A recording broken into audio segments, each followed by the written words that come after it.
to Attilio. Hi, Attilio again. Thank you for your time today, and please tell us a little about yourself before you begin with your topic. Okay, thank you, Martin, and welcome to our new second session of our TechDay.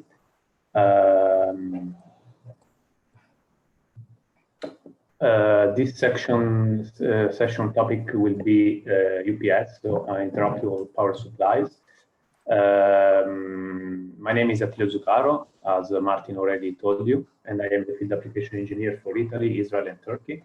I have roughly 10 years of experience as hardware engineer, and I joined KEMET in 2017, so I've been an FAE for 3 years for passive components. So let's start with our topic. First of all, what is a UPS? UPS is an acronym of Uninterruptible Power Supply, and is an electrical device that provides emergency power to a load when the input power source fails. UPS are typically used to protect electrical equipment where an unexpected power failure could cause injuries, fatalities, business disruption, or data loss. So what are the main characteristics of a UPS? First of all, the protection must be near instantaneous. So when we have a power interruption, the UPS should start working straight away. Another one is that the UPS must always provide clean power supply to the final load. In both cases, so when there is the power from mains and when there is not. In case of power failure, energy is taken usually from batteries. So in UPS we can find we will find as a typical scheme batteries. And when we speak about UPS, it's a big word. So we can start, UPS could range in size from hundreds of watts. Just think of your UPS on your workstation at home or in your office, up to megawatt. Let's think, for example, to big data centers. Of course, there is a standard. It's the IEC 6200403. That specifies all the performances and test requirements that UPS must withstand. On the market, you can find really different types. So we can distinguish between different types of devices. The first, let's say, first of all, we can find single-phase UPS. This is the most economical option for smaller application with low kilowatt. So this is a typical scheme for below 20 kilowatt. For higher power applications, however, the preferred choice is the three-phase solution. Apart from this, we can find UPS could be standalone. So there is a standalone UPS or modular. Modularity gives a lot of advantages. First of all, and I think the biggest one is the scalability and the flexibility. For example, here in the image on the right of the slide, you can see that we just get a 45 kilowatt UPS, just putting 3 15 kilowatt UPS in parallel. In case of need, we can increase the power to 60, just adding an extra module, or we can decrease the power to 30, just removing one of the modules. Another advantage of modularity would be big reliability, so we can have redundant modules. Another one could be a better battery life management. As you know, the life of a battery strongly depends on the number of times the battery is charged and discharged. Using more modules, we can improve this aspect of our UPS. Finally, we can also have the hot swapping functionality. It means that we can swap modules, keeping the whole UPS working, so without switching it off and giving, let's say, a full availability during the life of the final load. On the market, there are really different kind of possible architectures. However, the three of them are the most common. The first one is the basic protection, gives the basic protection, and it's the cheapest solution, and it's the offline topology. As you can see here in the image on the right, during normal operation, in the offline topology, the UPS is totally bypassed. So during normal operation, power is taken from mains. In case of mains failure, instead, the UPS is invoked, and in this case, power comes from battery to charger inverter, finally to the final load. So this is the basic option, the most basic option. Then we have the line interactive, that is the most common solution between 0.5 and 5 kilowatt. It's really similar to the offline type, but this technology incorporates also additional circuitry to tolerate over voltages and under voltages. Finally, we have the online topology, that is the most common UPS above 10 kilowatt. Here we have a scheme. It's interesting to see that during normal operation and during mains failures, this switch is always down. So it means that during normal operation, power is taken from an inverter. So in this case, we have power from mains to the battery, but at the same time, we have power going through the inverter finally to the final load. In case of failures from mains, power is always taken from the inverter, but in this case, not from mains, but from the battery. So the power to the final load is always, the load is always powered directly by the inverter. So the final load always receives a processed power all the time, the UPS is on, and this is the most robust and the most expensive solution, but it's also the most interesting one from our point of view. Let's go more in detail into our online topology double conversion scheme. Here we have, let's say, a more detailed scheme of this topology. First of all, we can see there is an AC-DC converter with power factor with PFC. Here, for sure, there will be an EMI filter, an AC filtering stage, and the rectifier. Then here we have the bulk capacitor and big DC link. We have a DC-DC converter to adapt the voltage level of the battery to the voltage level we have here. The DC-DC converter allows batteries to supply power when the input AC voltage is down, but at the same time, it allows the battery to be charged when the input AC is up. After this stage, we have a DC-AC converter stage. We have an inverter, and again, an AC filtering and an EMI filter. Finally, we have the normal load. As you can see here, we have static switches. During normal operation, this one is on, and this one is off. So during normal operation and during also the mains failure, power comes from the inverter. But there could be the possibility to just totally bypass to the UPS, putting this one off and this one on. In this case, the load is the UPS is bypassed and the load is connected directly to the input power.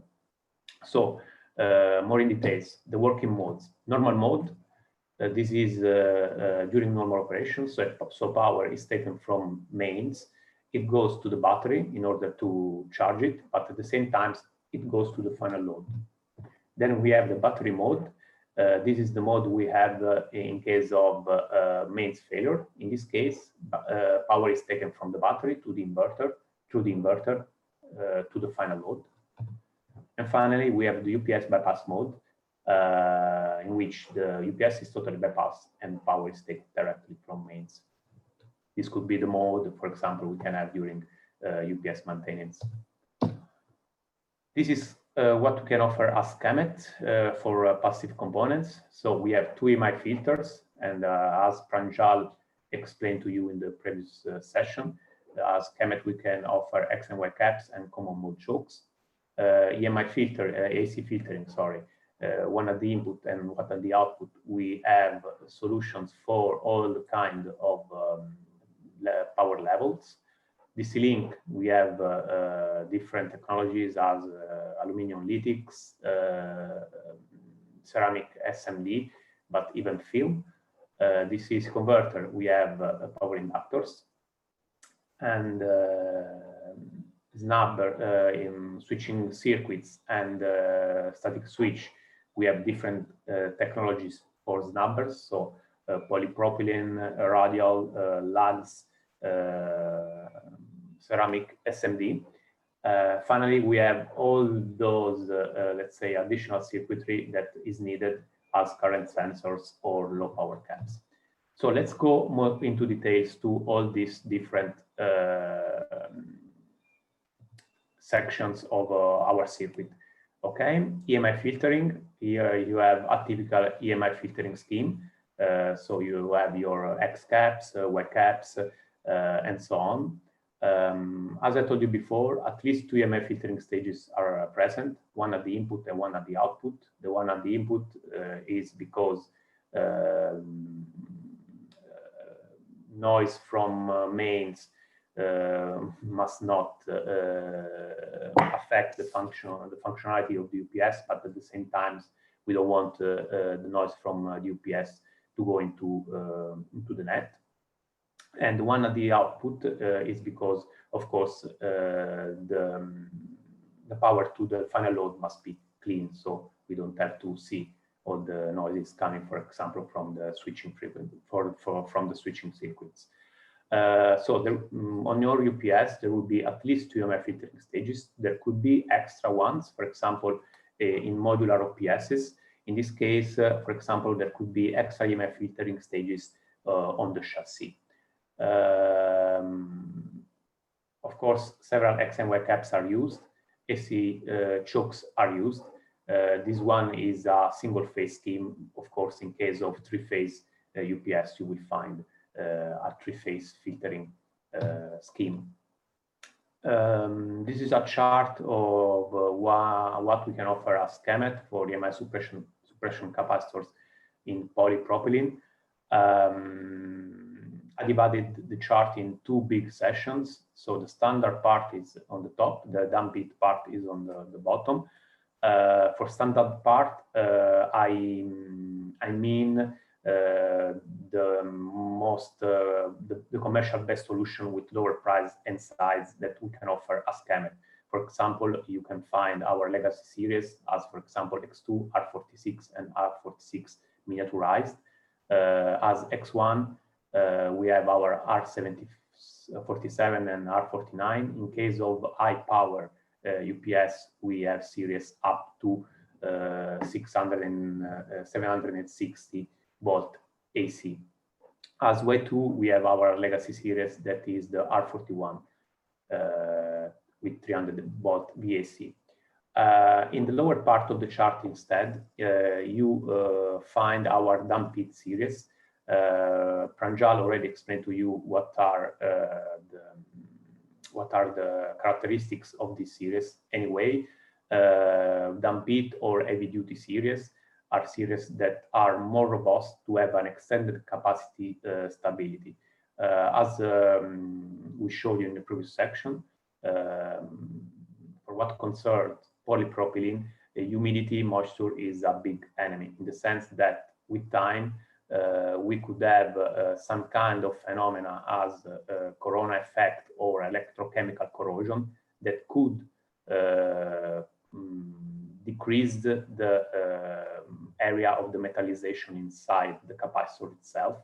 And this phenomena could bring with time to a loss of capacitance and to an increase of ESR. So with time, our capacitance will decrease. We will have a less, let's say, worse performance for what concerns filtering. And with time, we could also have a failure of the capacitor. So that's why in the last years, there is a big focus on the characterization of film capacitors for what concerns humidity. So you will find those tests that are the THB test, that stands for temperature humidity bias test. For example, for damped capacitor, we have X2, our F862 series that has a THB test that is 500 hours. Then we have our R42P that is 500 hour with a miniaturized version. And then we have our Y2 X1 cap that is our R41T that is 1000 hour. But I will explain this series more in details in the next slides. So R41T, this series was launched in spring. It's a brand new series with a lot of advantages. First of all, it's a X1, Y2. We have approvals not only for AC up to 300 volt AC, but even for DC. So the capacitor is approved also up to 1500 volt DC. We have a max temperature of 125 degrees. So it could be used in high temperature applications as automotive, but even industrial ones. Is ACQ200, so automotive grade. It has an internal series construction. As a THB test, it's a grade 3B, that is the maximum that is standardized on the IEC 603-8414. It means that the test that the capacitor can withstand is the 1000 hour. That is the maximum you can find on the market. Finally, it's interesting to underline that we declare on our datasheet an output test of 5000 volt DC. This is something that sometimes is required by customers. You can see here we can use it as X1 and Y2 cap for what Pranjal explained to you in the previous session. Then I want just to focus on our R42P series. This is a first to market series. It means that nobody on the market has a series like this. It's an X2 series that has a grade 2B in terms of humidity. So we have a THB test 500 hours. It's ACQ200. It's 310 BAC, but even 630 volt DC. But here the most interesting feature is the miniaturized. It means that nobody on the market has a similar capacitor like this with these characteristics in terms of dimensions. This capacitor could be used as an X2 capacitor, so across the mains, but even in series with main. For capacitive power supplies.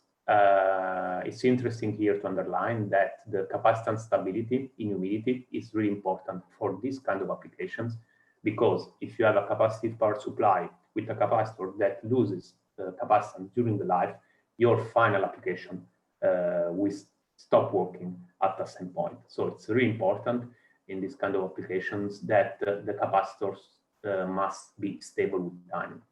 Humidity is a big theme for what concerns automotive, but even industrial application as UPS and, for example, solar inverters. So it's something that the customers are requiring us more and more with time. Here we have an example of the improvement in the miniaturization with the different series. We start from our F862 series that, let's say, is our starting series with X2 series with humidity characterization. So this one is 500 hours. You can see here that for the same capacitance value with the R42P that has the same characteristics in terms of humidity, 500 hours, we have a definitely smaller box. For the 1 micro, the pitch is the same, the box is smaller. For the 1.5, we can see that not only the box is smaller, but we also have a decrease in the pitch. So we go from a 27.5 to 22.5.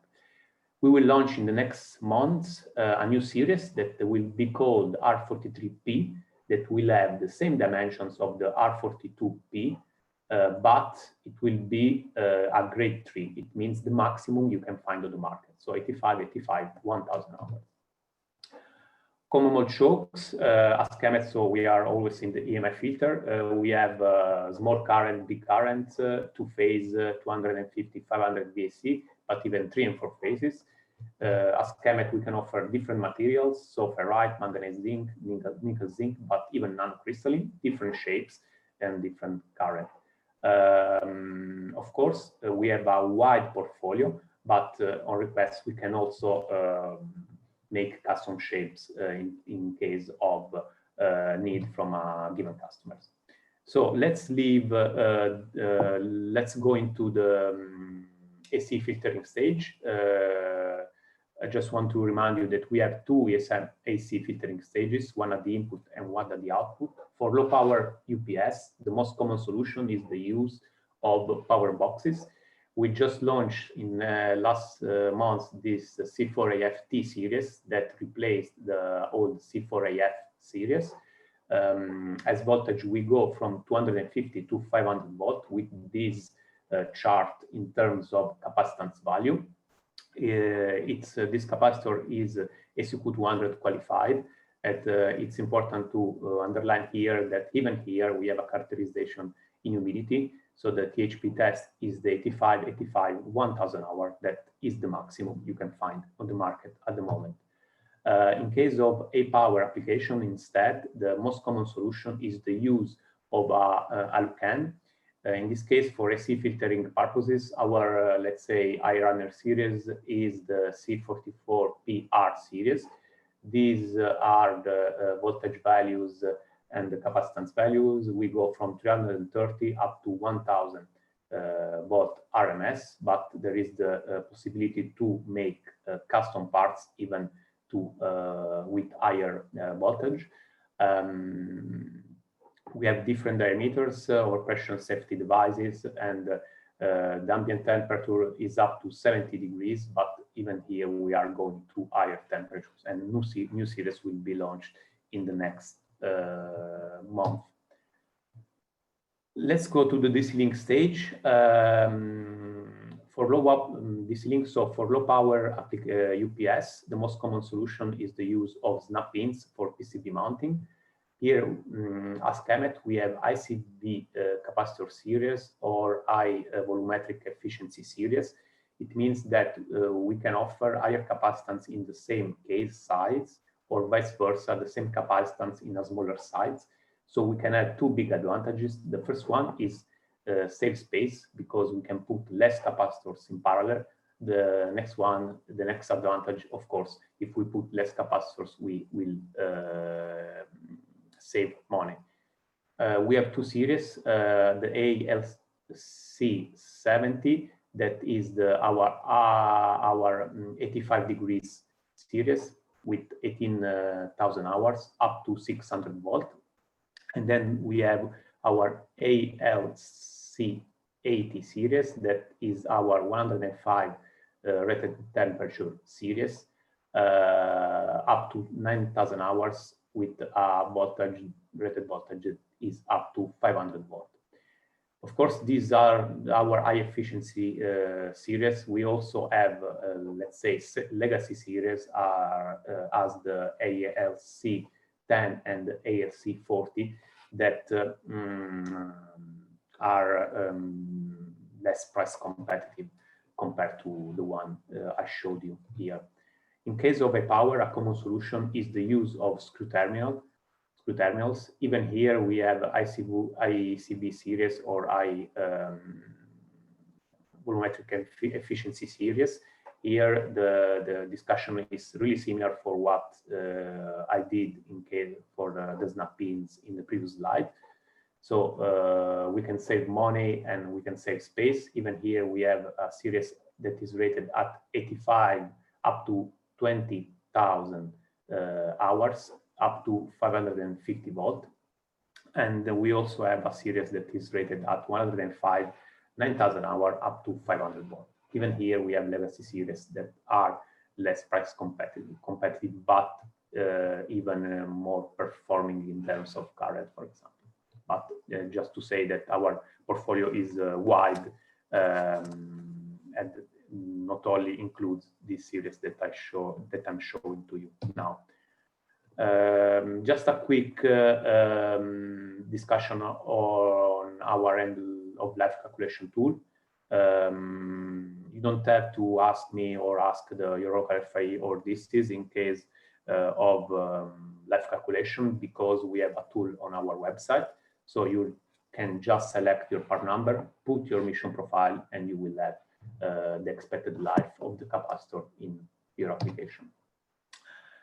In UPS, the DC link voltage is usually below 500 volts, so aluminum lytics are commonly used. So this is the most common solution you can use in your applications. However, as you probably know, lytics can withstand less ripple current than film capacitors, for example, and they don't work really well with high frequency ripple current harmonics. Besides, we also have the DC-DC converter stage, and there extra DC filters could be used. So as KEMET, we can propose not only lytics but film capacitors. Even here for high power, we have our Alucan series, that is the C44UM series. For low power, we have our film box series, that this is the C4AQ.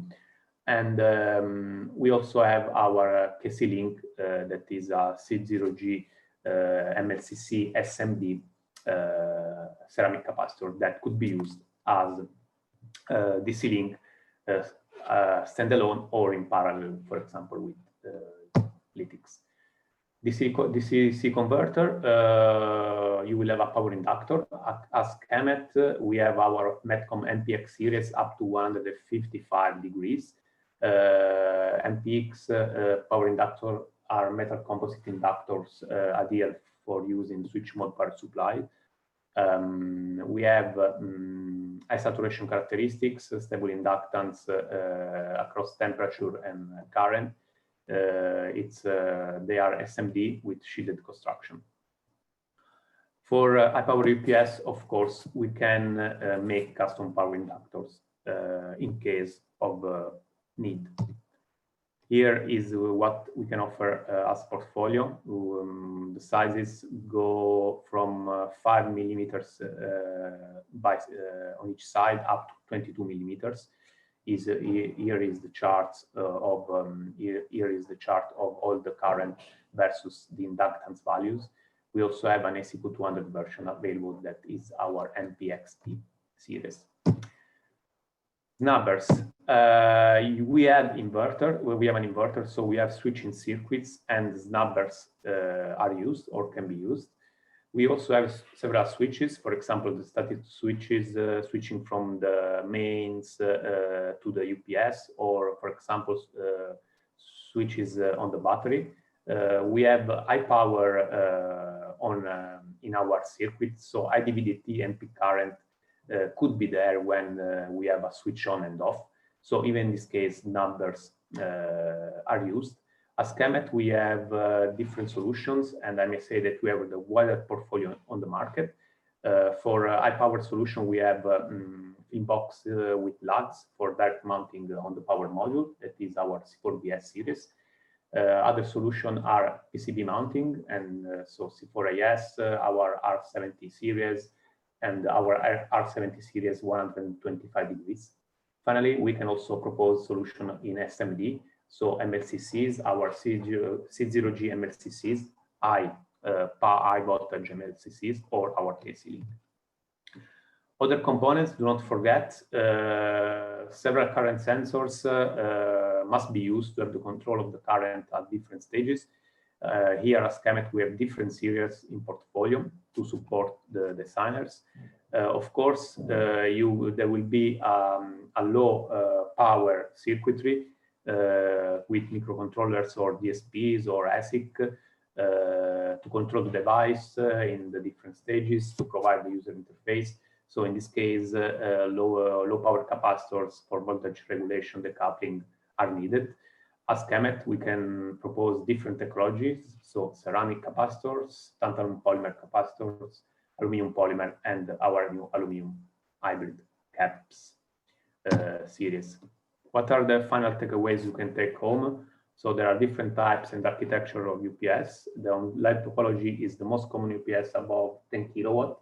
In this case, big numbers of plastic components are needed.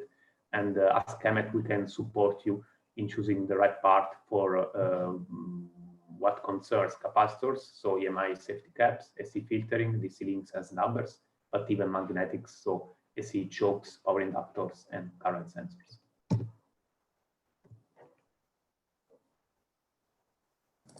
Okay, thank you, Attilio. It was very interesting. I have a couple of questions here. Yeah. The first one is why standard safety capacitors are not recommended for capacitive power supply? Yeah, they are not recommended because, as I told you, in case of humidity, the capacitance value of the capacitor will decrease with time.